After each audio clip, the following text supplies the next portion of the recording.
What's up, Bitterbirds fam? Haven't done a video in quite some time. Been a little under the weather, but I figured I'd get this done. I'm gonna do a little flip. Oh, that ain't gonna work. My bad. But Sixers brought in a new year, baby. 3 in a row. 3 wins in a row. And we finally beat the Spurs. Teacher was defeated last night. Brett Brown finally beat Popovich, even though it wasn't a full squad. That's alright, I'll take it. It don't matter. We need these type of wins. Build that momentum up. Build team chemistry. We were able to get back at the Suns, beat them. JoJo, I thought, played really well. Ben Simmons, got to give the man credit. I've been hard on Ben this year, but he was a monster from the free throw line, and he was taking jumpers. I don't care if you miss him, Ben. Just keep jacking him up. Love to see it. It gives this town something to be excited about because I'm a little worried about the Eagles. They're going to get knocked out in the first round when they play. Whoever they may play, they're not going to win. So we got to start getting a bit excited about the Sixers. And what's going on with the organization, I'm not quite sure because JoJo wasn't really scheduled to play last night. Up until 5 minutes, he was very doubtful. You heard it from Brett Brown, even when he was interviewed around shoot-around. He said his hand was swollen. Couldn't grip the ball, couldn't shoot, and magically he was able to get out there. So I got to give it to his mental toughness. Say that, bro. Eagles have. I mean, we'll see. I'm not sure what's going to happen with the Birds, but I'm happy to see the Sixers are going back to their winning ways. We're starting to gel, especially with the bad news with Markelle Fultz. Shame to hear, because I don't think we're going to see Markelle. To tell you the truth, guys, he's finally cleared to practice, play 5-on-5. They just know, we don't know when he's going to be coming back. There's no set timetable when he's going to make his start. I don't know if it's going to be next week when we play Boston and London. Wouldn't be surprised to see him play there. Such a crucial game. But I think they're going to bring him back slow. If they do bring him back at all, it's going to be maybe 14 minutes a night. So even if he does, let's say he does come back that game, which I don't think he will, you're talking about 14 minutes a night. He's not going to be able to gel with this. This is what we've been waiting for all season, season, my God, to get Embiid, Simmons, and Fultz playing together. But say he's only coming back slowly, 14 minutes a night, by mid-March, April, maybe only playing 20 minutes. I mean, is there even really a point to bring him back? I don't think so. So this organization needs to get rid of Brian Colangelo. I can't stand the fool. But we don't need Markelle right now. We're playing well. It's been an up and down season so far, and I'm wondering if what Nurkic, whatever the hell that dude's name is from the Blazers, really got in Embiid's head, saying he's more interested in becoming a movie star and famous than really playing basketball. You know, that Portland game was a killer loss. We were up 18 going into the third, and it kind of made you believe, since the third quarter has been our worst quarter all year round, we played well in that game during the third quarter. We just blew it in the fourth. But, what was I saying? But, we learned. We were able to beat the Spurs. We were 0-12, haven't beaten them since 2000. We were 0-12. Going against them, even though they weren't fully stacked. It's just a great system. The Spurs remind me of the Patriots in the way they just can plug anybody in there, and they're still going to be in almost every game. Brett Brown was 0-8 going against his old teacher, so the student finally defeated the teacher. So that was a great win for Brett Brown too, because it's not only us going through these struggles along with the players; it's also Brett Brown struggling too. But we were able to get that win, 112-106. We didn't turn the ball over, which was key, and we got to the free throw line. You changed your hat, thank goodness. What are you talking about? So you couldn't take it anymore? Couldn't take my hat? My bad.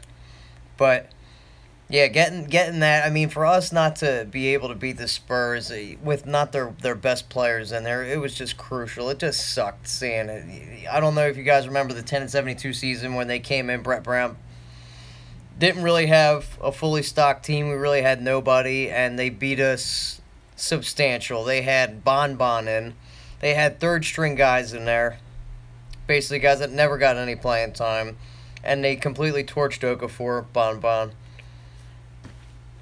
Completely torched Okafor. It was freaking brutal. And they beat us, I think, like 115 to 70 or 65. So for us to be up last night, not turning the ball over, getting to the charity stripe by at least, I think we were 33 from 43, and Ben Simmons knocking 10 out of 15. That was fantastic. You didn't really have to worry about going down the stretch. Is he going to make these? I think he's been working hard on his game. Got to give him all the kudos. Kudos for him working on his game, going in there, taking some jump shots. It's all right if you miss them. You know, that's fine. It's all part of learning, Ben. So just keep going there and doing your thing. I thought he was a monster last night. And it's just like I'm hoping this new year can really bring some resilience to this team that we've really needed. So many things have gone wrong this year. We started off hot, went in that huge slump. We're losing to teams we really shouldn't have lost to. There was a lot of adversity, but we came back, started plugging away. We took that game in Phoenix. Embiid did get hurt. Didn't think he was going to be playing in that game. And what I was trying to get back to before was Nurkic, whatever the hell the dude's name was, I think really got in Embiid's head saying he was soft. He wasn't really tough. He was more or less trying to become famous than being a basketball player. Being out of shape, he wasn't tough. So for him to go out there with a really hurt hand and shoot around, he was out there with his left, taking jump shots, and he said he was good to go. I think that shows a lot of resilience on his part, being able to go out there and play with an injured hand. He had 4 blocks in that first quarter. I thought he looked like a monster. You know, you want to call him out there, call him Mr. Glass. He's never going to play a full season, and he wants to play. You know that being out 2.5 years really killed him. This kid loves to play basketball. Love playing basketball. For him not to be able to be out there with his teammates and affect the game like he can, just shows you the guy's got true heart. So I love seeing JoJo out there doing his thing. He got another double-double. Ben was a monster. We had 10 steals last night. I thought the defense played well. There's a couple situations where Aldridge was killing us. I thought he had a quiet 24 points last night. We had Sixers around not blocking out. Just little things, little mental mistakes. But we were able to overcome it and win. Again, I don't care that none of their good players are playing. You had Aldridge out there. It's just a system. It's a systems team, just like the Patriots. You can plug in anybody there. They're Tom Brady. Tim Duncan is no longer there. The old man that really held all that glue together. It's just they know they're situational players. They just work well in that system. Patty Mills killed us last night. Really wish we were able to bring him over here, but Aussie versus Aussie going against each other. But how do you guys feel about Embiid going out there and playing with a hurt hand? Did you like it? Were you worried he was going to get hurt? And do you really think he has the say-so on when he plays and when he doesn't? It doesn't seem like Colangelo or anybody can really tell this kid what to do. Do you think that's good that he has that type of say-so for him to be able to go out there and play hurt? And also the whole Fultz situation. Do you think we're going to see Fultz at all this year? If not, are you okay with that? Or are you okay with him sitting another year and kind of learning like Ben Simmons and Joel Embiid did? Is it going to hurt the team at all? Him coming in here, it might hurt the team more by bringing him back too fast if there is anything wrong with him. I mean, we really don't know the whole situation with Brian Colangelo and how he handles things, but if there is anything wrong, his shot doesn't look broken. I know they want to really try to perfect that. That's why they've brought him slowly along, but there is no real timetable when we are going to see Markelle Fultz.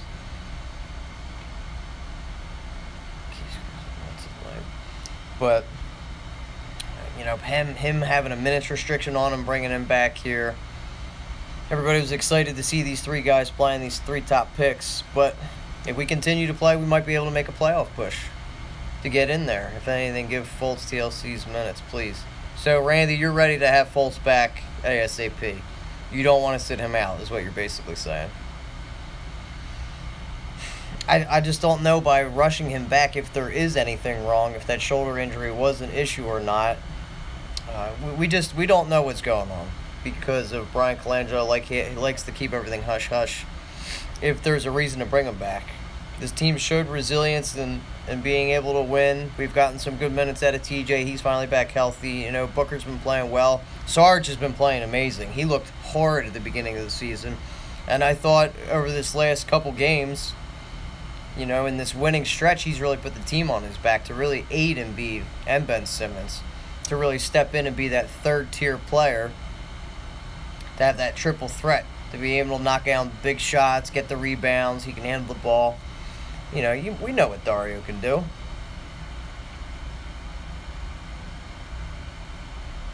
So, no, I'm not the guy that does videos with Philly 500. But, yeah, you know, I'd love to have Fultz back in here just to have that extra punch off the bench to see what we got in this kid. It's not safe to say he's a bust. We don't really know what Markelle Fultz is going to be. Yes, it's more TLC does not do as well. Hey, I don't like TLC. And I think that's up to the management to really bring in some veteran players to get more firepower on this team, because our bench is our weakness, as we know. You can't ride your horses in Embiid.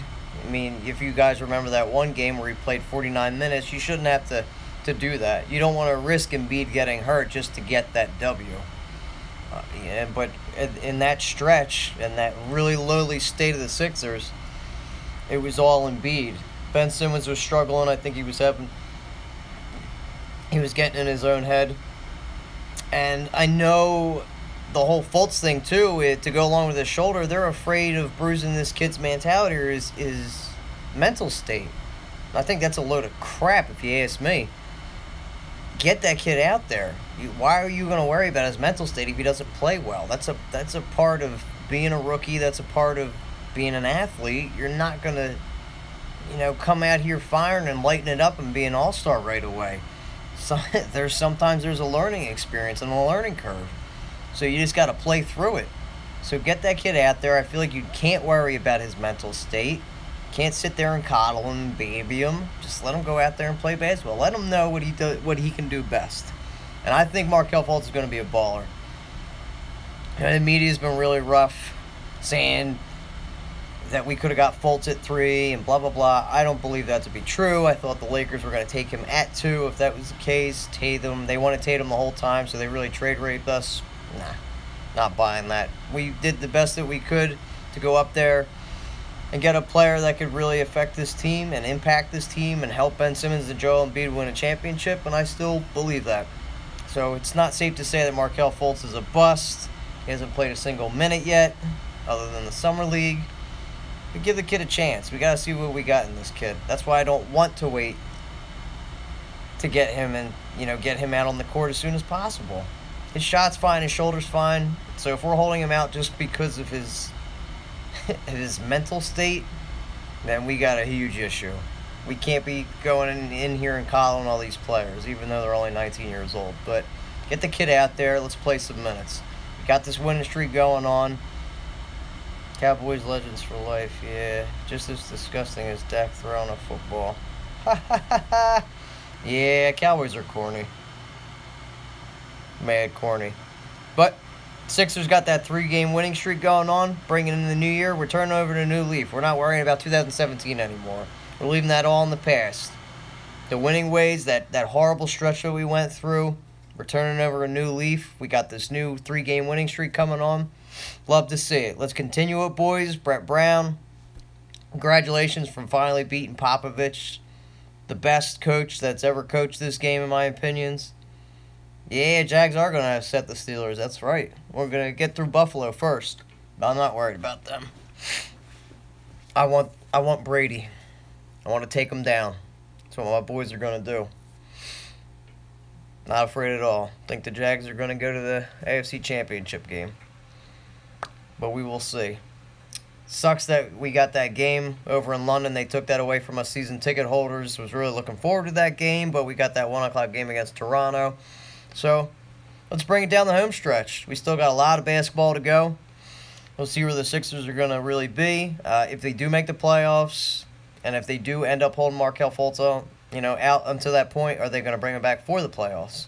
We'll have to wait and see, but kudos to Brett Brown for having a game plan, going out there and beating his mentor, beating the guy that he coached for under so long, won championships with. Has really come from the Popovich tree of learning how to coach and still trying to bring his same style into the game. Gotta love that, going 0-8. So Brett finally got that win against Popovich. Greatest coach. Hard to believe that, over the past 20-some years, they've only been under 500 for 50 days. That was an amazing stat to me. But it's what happens when you're the greatest ever, 5 championships. And we can instill that coaching and that type of learning in Philadelphia from Brett Brown, coming from Popovich. So, good job, Sixers. Let's keep up them winning ways. JoJo, get better. Ben Simmons, keep doing your thing, man. You keep playing like this and learning, getting to the free throw line. It's not going to be an Achilles heels of yours or the Sixers going down late in games. They won't be able to do that, play that hack-a-shack crap. So, all right, this is Kyle Gaffner with the Bitter Birds. Absolutely love the aggressiveness from... Yeah, I loved it. That's what we saw in the beginning of the year until he went in that funk, against the Wizards where he got fouled all those times and missed all those free throws. But continue to be aggressive, Ben. Don't matter if you miss, man. It's going to happen. Continue to be aggressive. Get to the line. It's how we win games. Get to the free throw line. Ben, Embiid going down on the block. Not shooting as many threes. But JJ was pretty clutch. He hit 3 or 4 threes last night. And we just need our guys to hit open shots, which we've been very consistent. And, we still got Egghead and Amir Johnson, but they're playing bigger roles than they're really meant to play in the NBA. So can we really get mad at them? Blame it on Brian Colangelo for paying them all that money. But this is Kyle Gaffner with the Bitter Birds. Love what I'm seeing out of the Sixers. You guys concerned about Markelle Fultz? Do you agree with holding him out all year, or do you feel like it's better to bring him along slowly, give him 14 minutes, put him on a minutes restriction? Is that really going to hamper or help his game going throughout the season? We will see. All right, guys. Peace.